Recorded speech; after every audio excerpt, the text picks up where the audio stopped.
Wealth. Some people seem to attract it naturally, while others work tirelessly and never get ahead. What makes the difference? In the 1930s, Napoleon Hill set out to answer that question. Commissioned by businessman Andrew Carnegie, Hill spent more than 20 years interviewing over 500 of the most successful people of his time, including Henry Ford, Thomas Edison, and Alexander Graham Bell. His conclusion was simple but powerful. Success is not just about hard work or intelligence. It is about mindset, belief, and the application of timeless principles. His insights became the foundation of his book, Think and Grow Rich, first published in 1937. Decades later, it remains one of the most influential personal development books ever written. Welcome to 10-Minute Books, the channel where we break down the world's most powerful books into practical lessons you can absorb in just 10 minutes. Today, we're exploring Think and Grow Rich by Napoleon Hill. The book distills Hill's findings into 13 principles for success.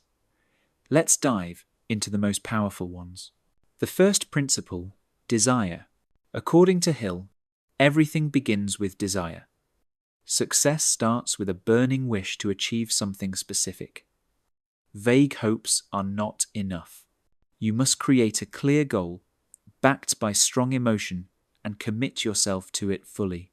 Desire turns thoughts into action, and action into results. Hill argues that wealth begins as an idea in the mind before it becomes money in the bank. The second principle, faith. Desire must be accompanied by faith, a deep belief that your goal is possible. Faith is not passive hope, it is active conviction.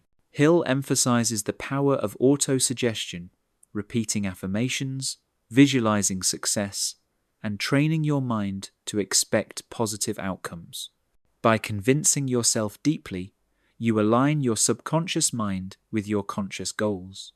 The third principle, autosuggestion. Autosuggestion is the practice of feeding your mind positive instructions. Hill explains that our subconscious shapes much of our behavior.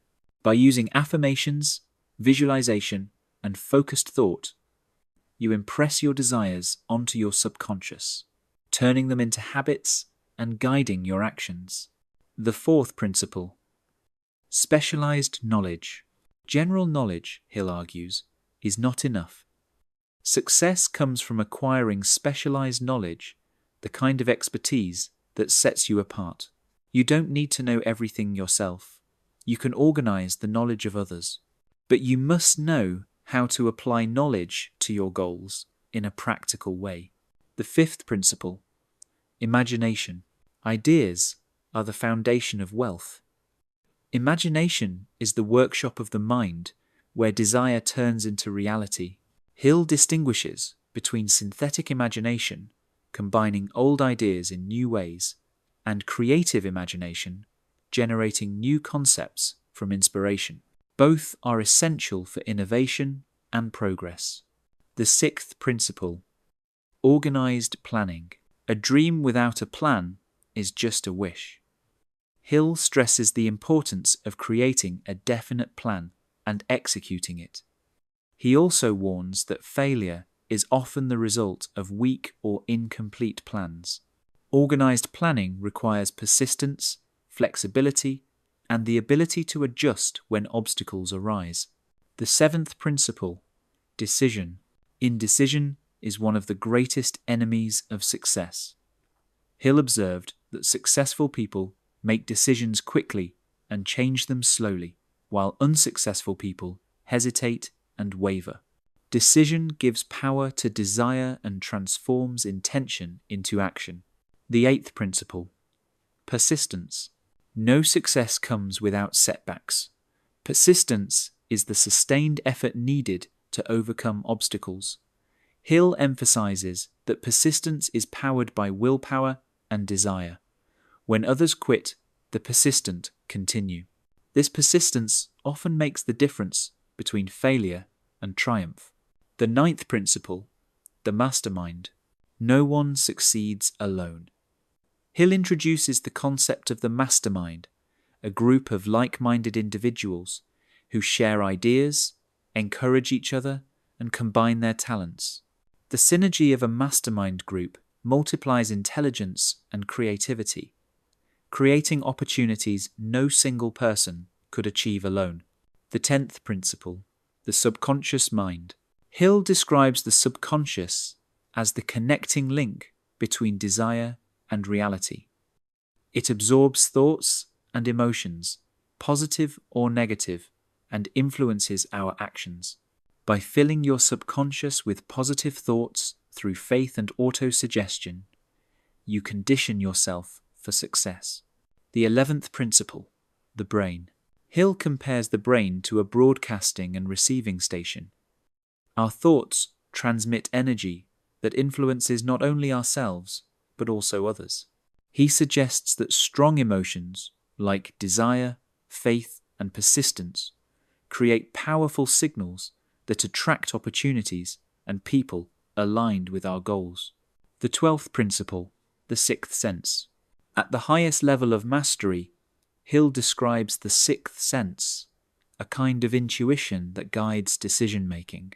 He believed that with enough training of the mind, a person can tap into flashes of insight and instinct that lead to extraordinary results. The 13th principle, overcoming fear. Finally, Hill identifies fear as the greatest obstacle to success. Fear of poverty, fear of criticism, fear of failure, even fear of death. These paralyze action. The antidote is courage, faith, and decisive action. By confronting fears, you free yourself to pursue your desires fully. Additional themes. Throughout Think and Grow Rich, Hill emphasizes the power of the mind. Thoughts, when mixed with desire, faith, and persistence, become powerful forces. Success begins not with resources, but with attitude and mindset. He also stresses the importance of definiteness of purpose. Without a clear goal, effort is scattered. With a definite aim, energy is concentrated and progress accelerates. Modern applications. Though written nearly a century ago, Hill's principles remain relevant. Entrepreneurs use desire, persistence, and imagination to launch businesses. Athletes use faith, visualization, and autosuggestion to train their minds for victory. Everyday people use organized planning and persistence to achieve financial goals, career growth, or personal improvement. Criticism and balance. Some critics argue that Hill overemphasizes positive thinking. While mindset is critical, action and external realities also matter. Still, Hill never suggested that thinking alone creates wealth. He insisted on desire, planning, persistence, and practical steps. His message is not wish and it will come, but think clearly, plan wisely, and act persistently. The big takeaway. Think and Grow Rich teaches us that wealth is not just about money, it is about mindset. Desire, faith, imagination, and persistence shape success. The mind is both the starting point and the engine of achievement. The question is, are you shaping your thoughts, or are your thoughts shaping you? That was Think and Grow Rich by Napoleon Hill, broken down in under 15 minutes. Which principle do you find most powerful, desire, persistence, or the mastermind?